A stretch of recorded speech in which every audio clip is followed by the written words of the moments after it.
کہ انسان کا دل نہیں لگتا.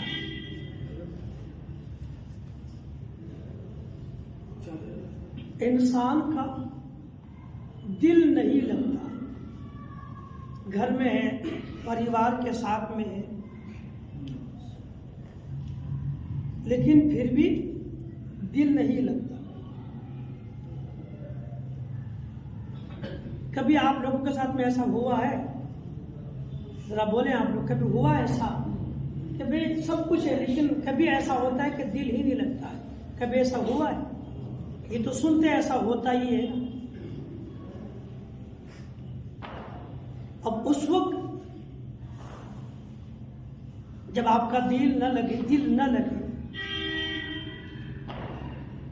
تب آپ کسی حکیم کے پاس جائیں، ڈاکٹر کے پاس، سائنسداں کے پاس، اور ڈاکٹر و حکیم و طبیب و سائنسداں سے کہیں کہ میرا دل نہیں لگ رہا ہے، کوئی دوائی ہے تو دو تاکہ دل لگ جائے، کوئی انجیکشن ہے تو مجھ کو لگا دو تاکہ دل لگ جائے.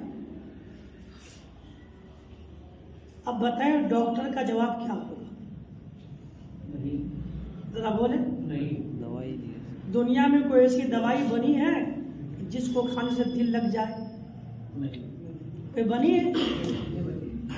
بھئی مان لیجئے کہ ایک بیٹا ہے جس کو ماں باپ سے محبت ہی نہیں ہے، وہ کہے ڈاکٹر صاحب کوئی دوائی دے دو تاکہ مجھے ماں سے پیار ہو جائے، باپ سے محبت ہو جائے. کوئی ایسی دوائی بنی ہے؟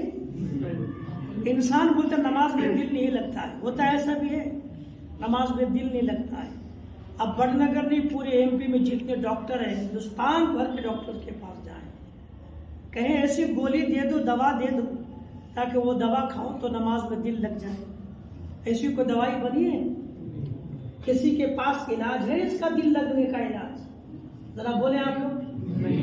اگر دل لگنے کا علاج ہوتا ڈاکٹر کے پاس نا تو جتنے پیسے والے ہیں سب لوگ پیسے سے دوا خرید کے دل لگا لیتے. صحیح بات ہے نا؟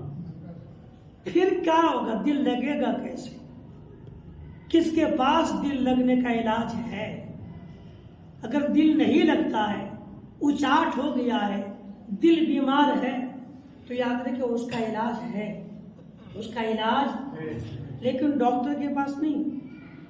MBBS MD سرجن کے پاس اس کا علاج، دنیا کے کسی سائنسداں کے پاس دل لگنے کا علاج نہیں ہے. پھر کام ذرا بولیں. مسجد میں، لیکن یہاں بھی تو دل نہیں لگتا ہے. علاج ہے کس کے پاس؟ کون علاج کرے گا کہ دل لگ جائے؟ کون بتائے گا جی؟ عالم دین کے پاس. وہ علاج ہے کیا؟ وہ ٹیکا ہے کیا کہ جس کو لگائیں تو دل لگ جائے؟ آپ جاننا چاہیں گے؟ نہ اس کے علاوہ بھی ایک جو پرفیکٹ ٹیکا ہے، ایک پرفیکٹ علاج ہے کہ جس علاج کو بندہ کر لے تو دل لگ ہی جائے گا. جاننا چاہیں گے؟ کبھی آپ کا دل بے چین ہو گھر میں، گھر میں، مسجد میں، دربار میں، اپنے وطن میں کہ کسی اور وطن میں، اس علاج کو کر لیں گے تو جہاں بھی رہیں گے دل لگ جائے گا. جاننا چاہیں گے اس علاج کو؟ ارے ابھی نہیں بتاؤں گا.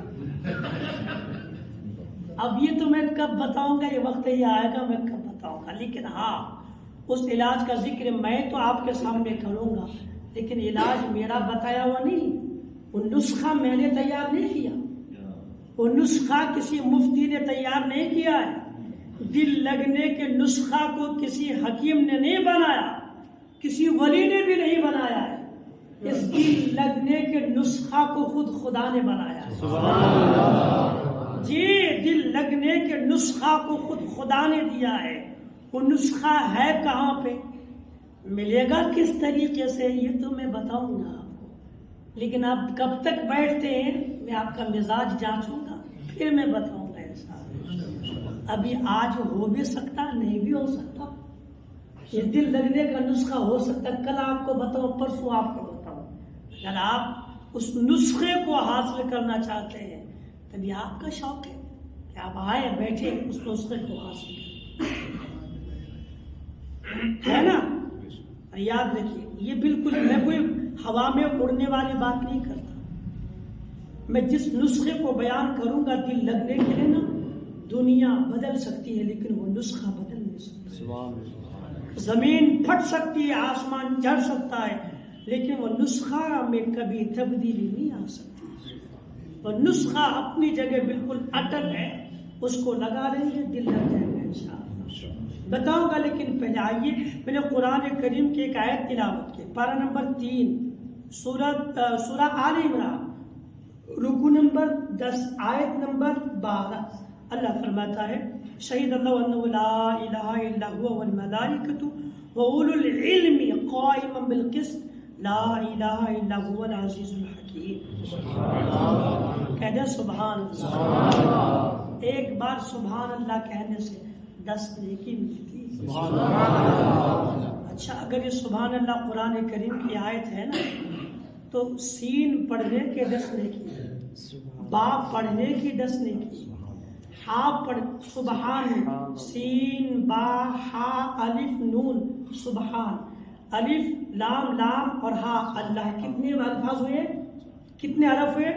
9. کتنے ہوئے؟ 9. حدیث شریف میں ہے اللہ کے محبوب کا فرمان جس کا مطلب یہ ہے کہ جو قرآن کریم کے ایک لفظ کو پڑھتا ہے اللہ اس کو 10 نیکی عطا فرماتا ہے.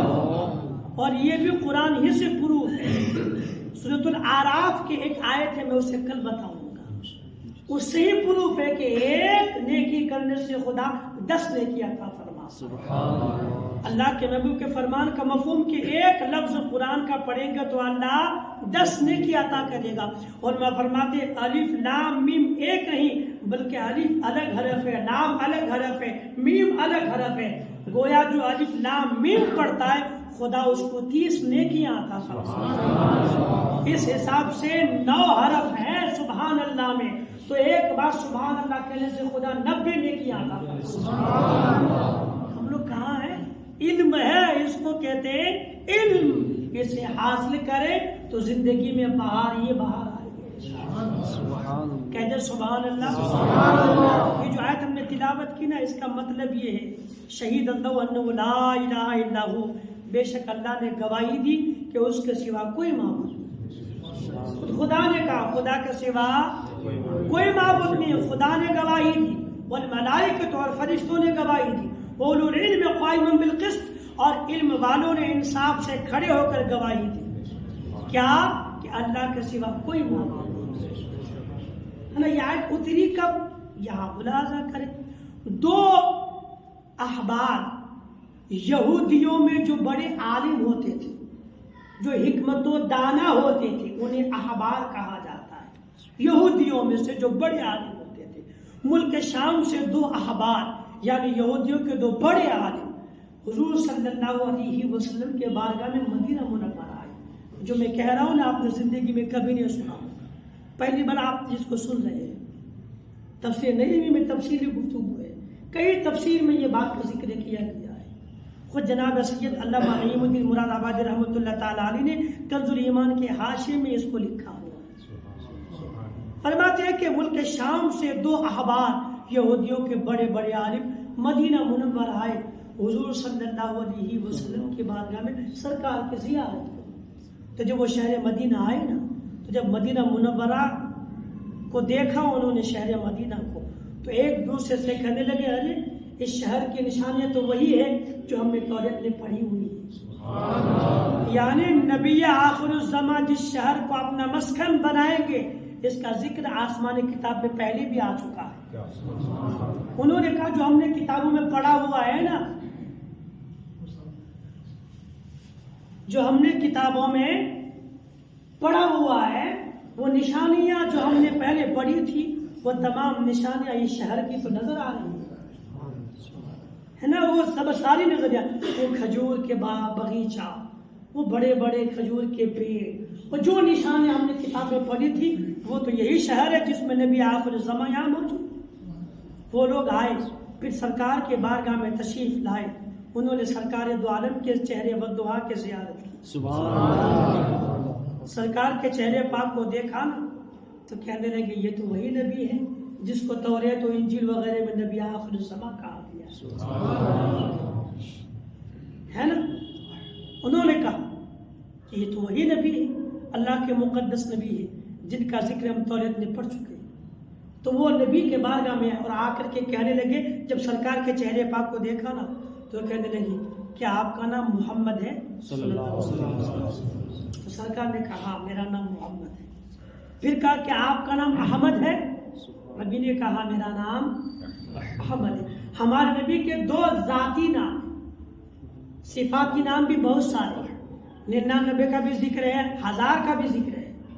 ہمارے نبی کے ذاتی نام 2 ہیں اور صفاتی نام بہت سارے ہیں. ذاتی صفاتی سمجھتے ہیں؟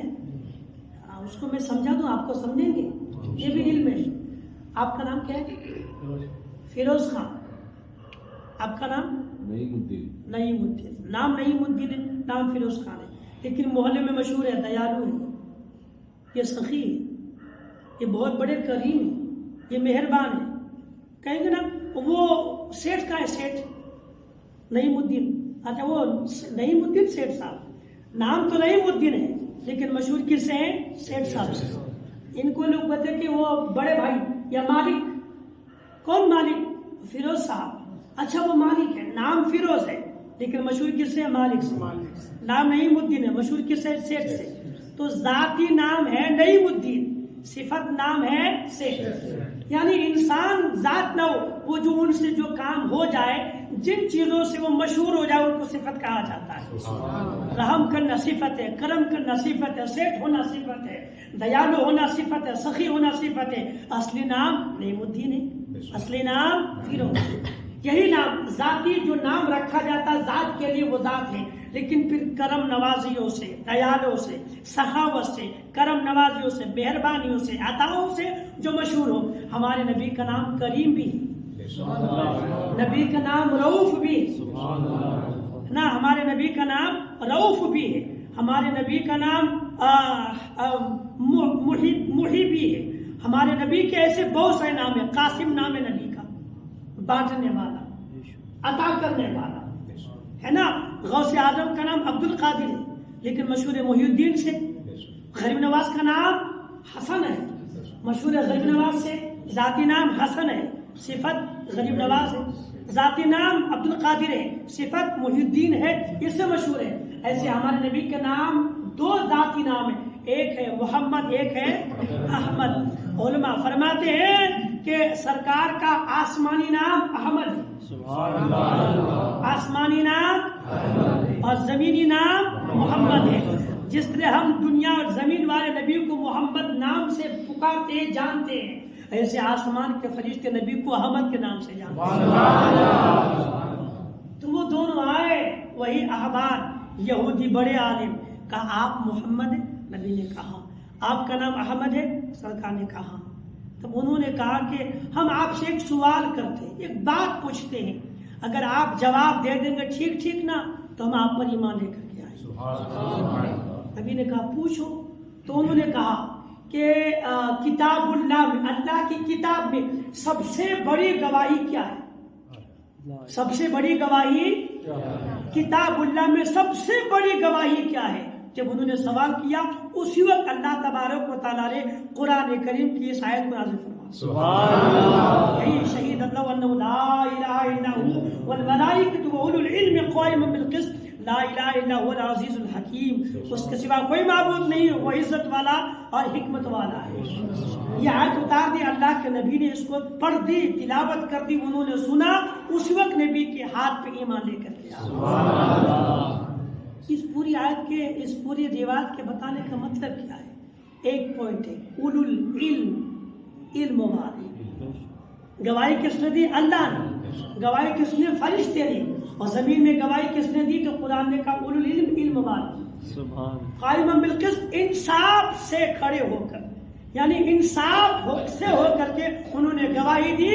اے دنیا کے باطل پرستو سنو، اللہ کا سوا کوئی معبود نہیں. اور یاد رہے کہ وہی گواہی دے گا جس کے پاس علم ہوگا. اور اللہ نے کہا علم والا ہی انصاف سے کھڑے ہو کر کے انصاف سے وہ اللہ تبارک و تعالیٰ کے وحدانیت کی گواہی دیتے ہیں. یہی علم کی برکت. جس علم سے ہمارا معاشرہ کوسوں دور بھاگتا ہے، اس علم کی برکت یہ ہے کہ بندہ علم حاصل کرے گا تو انشاءاللہ اللہ تبارک و تعالیٰ کی وحدانیت کی گواہی دیا ہے. اس لیے علم دین سیکھیں، علم دین سے اپنے آپ کو آراستہ کریں، علم دین سے اپنے آپ کو لیس کریں. بندہ علم سے اپنے آپ کو سجا لے گا نا، خود بھی منور ہوگا، دوسروں کو بھی روشن کرے گا انشاءاللہ. اس علم کی برکت کیا ہے؟ تو ایک حدیث مقدسہ علماء بیان فرماتے ہیں، حضور صلی اللہ علیہ وآلہ وسلم نے جناب سرکار مولا علی رضی اللہ تعالیٰ عنہ سے فرماتا، علی قرآن سیکھو دوسروں کو سکھاؤ. قرآن سیکھو دوسروں کو سکھاؤ پھر کہو امتا حج الملائکۃ الی قبرک کما یحج الناس الی البیت العتیق. کہے سبحان اللہ. یہ ہم اور آپ خوش نصیب ہے کہ خدا نے ہم کو سننے سنانے کا موقع دیا ہے. ورنہ یاد رکھے میرے دوستو، پیسہ دنیا میں بہت کما سکتے ہیں لیکن علم کمانا آسان نہیں ہوتا ہے. کروڑ پتی بن جانا تو اللہ مال سب کو دے دیتا ہے، کسی کو بھی دیتا ہے. اللہ کافروں کو بھی مال دیا ہے، اور آج دنیا میں جتنا مال کافروں کو ملا اتنا مسلمانوں کو نہیں ملا ہے. لیکن اللہ نے علم کافروں کو نہیں دیا، مسلمانوں کو عطا. اس لیے سے حفظ کرے. اللہ کے نبی نے کہا کہ قرآن سیکھو دوسروں کو سکھاؤ. ہوگا کیا؟ فائدہ کیا؟ نبی فرماتے جب تو علم سیکھے گا، قرآن سیکھے گا، دوسروں کو سکھائے گا، اس کے بعد تو مر جائے گا، انتقال کر جائے گا، وصال کر جائے گا، پردہ کر جائے گا، تو اللہ کے فرشتے تمہاری قبر میں آ کر تمہاری قبر کی زیارت کریں گے. سبحان اللہ.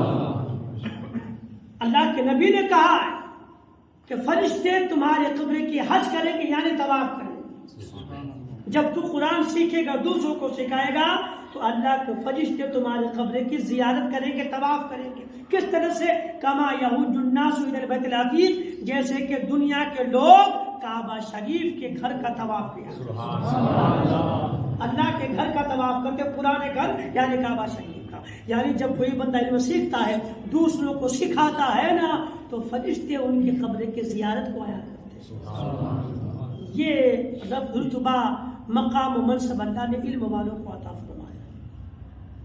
دعا کرے اللہ ہم سب کو عمل کی توفیق عطا فرمائے. اللہ رب العالمین اس محفل میں ہمیں بیٹھ کر کے علم دین سیکھنے کی، اس پہ عمل کرنے کی توفیق عطا فرمائے. اب آئیے علم دین کے برکتوں کو حاصل کرتے ہوئے نماز کے مسائل جو ہم واجبات نماز سماعت کر رہے ہیں، 2-3 مسئلے ملاحظہ فرمائیں. جو باتیں نماز میں واجب ہے جان بوجھ کے چھوڑے گا، اس نماز کو پھر سے پڑھنا واجب. اور اگر غلطی سے وہ چھوٹ جائے تو سجدہ سہو یعنی بھولنے کا سجدہ. طریقہ کیا ہے؟ آخری قعدہ میں اتحیات پوری پڑھ کر کے سیدھے طرف سلام پھر کے 2 سجدہ کرنا ہے، پھر واپس پوری اتحیات پڑھنا ہے، درود ابراہیم دعائے معصورہ پڑھ کر کے سلام پھر کے نماز مکمل کرنی ہے نا. وہ جو پوری اتحیات پڑھ کے جو ایک طرف سلام پھر کے 2 سجدہ کرتے ہیں، انہیں سجدوں کو سجدہ سہو کہا. نماز کی حالت میں ایک واجب چھوٹے، 2 واجب چھوٹے کہ 10 واجب چھوٹ جائے، ان تمام واجبات کے چھوٹنے کا وہی 2 سجدہ ہی کافی ہے. 10 سجدہ نہیں کرنا پڑے گا، وہی ایک بار جو 2 سجدے کرتے ہیں وہی تمام بھولنے کے لیے وہی 2 سجدے کافی ہیں. سن چکے واجبات نماز میں سے. اب آئیے تعدیل ارکان میں جلسہ اور قوما کا بتا چکا تھا. اب آئیے قعدہ اولا ہو یا قعدہ اخیرہ ہو، اس کے پہلے ہم سن چکے ہیں. تشہد جو نماز میں بیٹھ کے 2 رکعت میں، اور مغرب ہو تو 3 رکعت، وتر ہو تو 3 رکعت، اور 4 رکعت والی ہو تو 4تھی رکعت میں جو بیٹھتے ہیں اور بیٹھ کے پڑھتے ہیں التحیات للہ والصلوات والطیبات، اسے تشہد کہا جاتا ہے. یہ پوری التحیات کا پڑھنا واجب ہے. نماز میں پوری التحیات کا پڑھنا واجب. ایک بھی لفظ چھوٹے گا سجدہ سہو کرنا پڑے گا، ایک بھی چھوٹے گا تو. علماء فرماتے ہیں کہ پوری التحیات پڑھنی ہے، نہ کچھ گھٹانا ہے، نہ کچھ بڑھانا ہے. اس لیے جتنی لکھی گئی ہے اتنی ہی پڑھنی ہے. اس لیے کبھی بھی ایک لفظوں کو چھوڑنے کی بھول نہ کریں.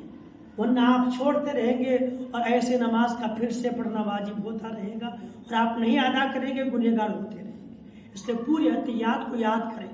جن کو یاد ہے بڑی اچھی بات ہے، جن کو یاد نہیں ہے ہندی کتاب ملتی ہے اس کو خریدیں، پڑھیں۔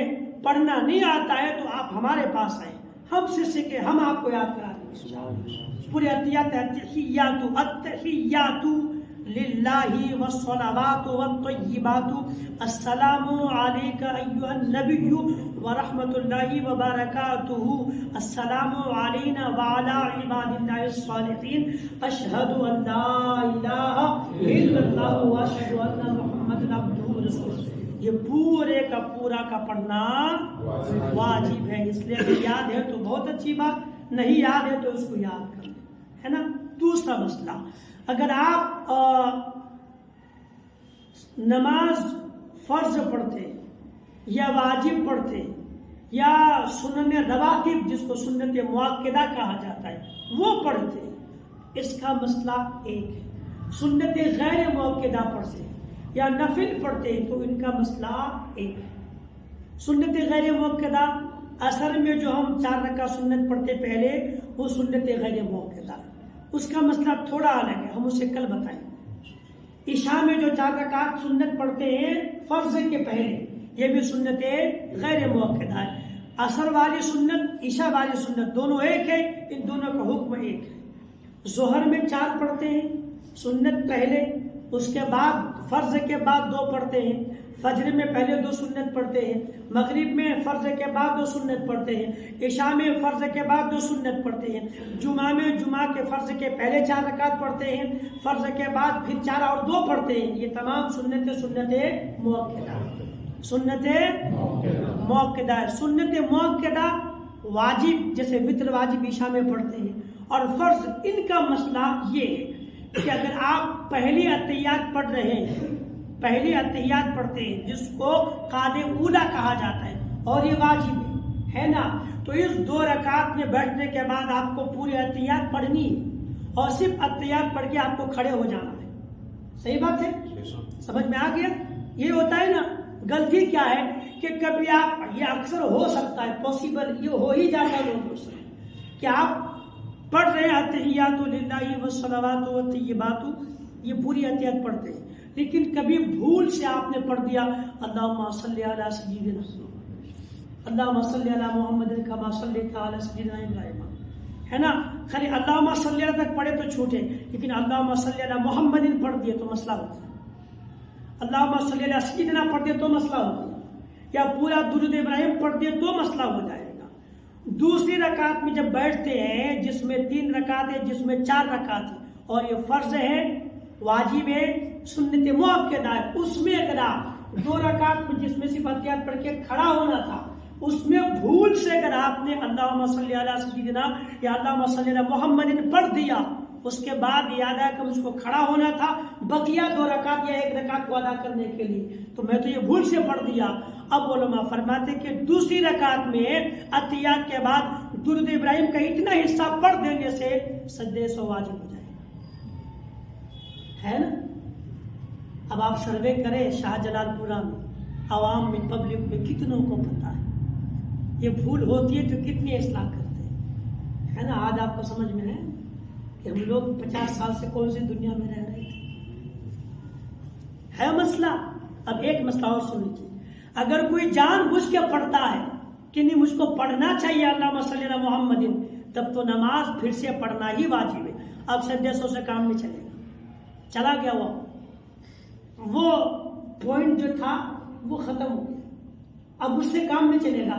جس کو جو یہ جانتا نہیں مجھ کو پڑھنا ہی ہے 2 رکعت میں اتحیات کے بعد درود ابراہیم بھی، اور جان بوجھ کے پڑھ دیا، تب تو اب اس نماز کو پھر سے نیت باندھ کے پڑھیے، اس لیے کہ اب سجدے سے کام چلے گا نہیں۔ واجب بھول جائیں تو سجدے سہو ہے، جان بوجھ کے چھوڑے تو سجدے سے کام چلے گا نہیں، اس نماز کو پھر سے پڑھنی پڑے گی۔ لوگ سمجھتے ہیں کہ چلو اٹھک بیٹھک کر لیے، ہو گئے نماز، چلو مسئلہ ختم ہو گیا، یہ ہے نماز، عبادت ہے۔ اب آپ کوئی بندہ کہے گا ارے کیا ہو گیا، چلو ہوتا ہے، چل جاتا ہے، باقی اللہ قبول کرنے والا. لوگ تو یہ کہتے ہیں جن کو سیکھنا نہیں نا, جن کو عمل نہیں کرنا, وہ کہیں گے ارے اللہ قبول کرنے والا ہے, نماز مکروہ ہوئی تو کیا ہوا, اللہ قبول کرنے والا ہے نا. یہ لوگ یہ کہتے ہیں. تو نماز عبادت ہے, خدا کے حضور پیش کرنی ہے. میں آپ سے پوچھتا ہوں کہ میں دکاندار ہوں, سیب بیچتا ہوں, انگور بیچتا ہوں, اور 100 روپے کلو انگور آپ کو دیں. آپ آئے کڑک نوٹ لے کر کے, بھائی 1 کلو انگور تولو, یہ 100 روپے لو. تو میں نے آپ کو دکھایا الگ, لیکن دیا بالکل سڑا ہوا, جو بالکل جس کو آدمی پسند نہ کرے فری میں لے. میں آپ کو دکھایا اچھا مال, لیکن دیا وہ بالکل سڑا ہوا, اور آپ کو لیا لیجئے 100 روپے کا. لیں گے آپ؟ نہ بولے لیں گے سڑا ہوا. جس کو فری میں کوئی نہ لے, 100 روپے کلو انگور آپ لیں گے. سیب جو ایک طرف سڑ گیا ہو, ایک طرف اچھا ہو, اچھا دکھا کے سڑا دے دوں آپ کو, آپ پسند کریں گے؟ کیوں؟ آپ تو کہیں گے واہ بھائی 100 روپے کے کڑک نوٹ دیا میں تم کو, اور تم مجھ کو یہ سڑا ہوا مال دے تو نہیں لوں گا, یہ رکھو تمہارے پاس. اچھا چلیے, آپ نے خرید کے لے کے آ گیا, کبھی مہمان کسی کے وہاں گئے اور وہی سڑا ہوا سیب پیش کر دیا, سڑا ہوا انگور پیش کر دیے تحفے میں. لوگ لیں گے, کھائیں گے لوگ؟ تو جو منہ پھٹو گا بولے گا یہی ملا تھا تم کو لانے کے لیے, یہ تم ہی کھانا گھر لے جاؤ اس کو. مطلب تحفے میں دے تو اچھی چیز دے. آپ جو سامان خریدے پیسہ اچھا دے تو سامان بھی اچھا لے, سڑا ہوا داغ لگا مال قبول نہ کرے. ہم 100 روپے کے بدلے میں 100 روپے دے کر کے داغدار مال قبول نہ کریں, تو ذہن کیسے بنا لیے کہ جس عبادت میں ہم داغ لگا دیں, جس کو مکروہ کہا جاتا ہے, ان عبادتوں کو خدا کے بارگاہ میں پیش کریں. سوچے تو صحیح, ہم اچھا مال لیں, ہم داغدار مال نہ لیں, اور جب خدا کے بارگاہ میں عبادتیں پیش کرنی ہو تو پھر مکروہ ہو, کراہت ہو, واجب چھوٹ جائے, چلو اللہ قبول کرنے والا ہے. ہمارا یہی مزاج ہونا چاہیے. نہیں بھی, جب خدا کے بارگاہ میں آتے تو خشوع و خضوع کے ساتھ, بالکل سکون و اطمینان کے ساتھ اللہ کے بارگاہ میں عبادت کرے, تاکہ وہ عبادت خدا کے حضور قبول ہو, تو کل قیامت کے دن بخشش کا ذریعہ بنے. اس لیے نہیں چلے گا کہ اللہ قبول کرنے والا ہے. تو اگر ایسا ہی تھا تو واجب بنائی کیوں, فرض بنائی کیوں, سنن بنائی کیوں, مستحب بنائی کیوں, آئے تھے کہیں بھی چلے جاتے. پھر کیوں پاک ناپاکی, یہ سب مسئلہ ہی کیوں, سب ختم ہو جانا چاہیے تھا. نہیں, مسئلہ ہے, اس لیے ہمیں عمل کرنا پڑے گا. اس لیے اگر کبھی آپ سے بھولے سے اتحیات کے ختم کے بعد اللہم صلی علی سیدنا محمد پڑھ لیا آپ نے, اگر تب آپ کو سجدہ سہو کرنا پڑے, اور جان بوجھ کے کھڑے تو اس نماز کو پھر سے پڑھنا پڑے. لیکن یہی بھول اگر آپ جماعت کے ساتھ کر گئے تو یہاں تو زیادہ ہوگا. امام صاحب تو ہے سب کچھ سنبھالنے کے لیے, ہمارا کیا ہے, نیت باندھے اتحیات پڑھ لیے, اور کبھی امام صاحب دھیرے سے پڑھے, آپ جلدی پڑھ لیے فاسٹ. لوگوں کو بہت جلدی بھی رہتی ہے نا, امام نے کہا سمی اللہ لمن حمیدہ, آدھے لوگ بالکل کھڑے ہو جاتے ہیں, ادھر آدھا ہی نہیں ہوا کہ لوگ کھڑے ہو جاتے ہیں, بہت جلدی رہتی ہے لوگوں کو. یہ جلدی مچانے کے چکر میں لوگ واجب چھوڑ رہے ہیں, جس کو ہم جلسہ کہتے ہیں نا, 2 سجدوں کے بیچ میں بیٹھنا واجب ہے نا, بھی کم سے کم 1 سیکنڈ بیٹھنا چاہیے نا. لیکن ابھی بہت لوگ بس اٹھک بیٹھک لگاتے ہیں, جلدی مچاتے ہیں. اس لیے کبھی جماعت کے ساتھ نماز پڑھ رہے, اتحیات پڑھ لیے پوری, 2 ہی رکعت تھی, آپ کو کھڑا ہونا تھا اور آپ نے شروع کر دیا اللہم صلی علی سیدنا محمد کما صلیت علی سیدنا ابراہیم, پھر یاد ہے یہ تو نہیں پڑھنا چاہیے تھا, یہ بھول تو ہوگی. اب اس بھول کے بھرپائی سجدہ سہو سے ہے, مگر مسئلہ جماعت کے ساتھ ہے. سلام پھیریں گے امام صاحب, آپ کب سجدہ سہو کریں, ہے نا مسئلہ, سمجھ میں آیا نا. پھر کیا کریں گے یہ کل بتاؤں گا انشاءاللہ. دعائیں پروردگار عالم سے مولا کریم ہم سب کو عمل کے توفیق عطا کرے. 2 چیز یاد رکھیے گا, ایک دل لگانے کا نسخہ, اور دوسرا اگر جماعت کے ساتھ یہ غلطی ہو جائے تو بھرپائی کیسے ہو, کل بھول جاؤ تو مجھ سے پوچھ لیجیے گا, ٹھیک ہے. اللہ ہم سب کو عمل کے توفیق دے. الفاتحہ.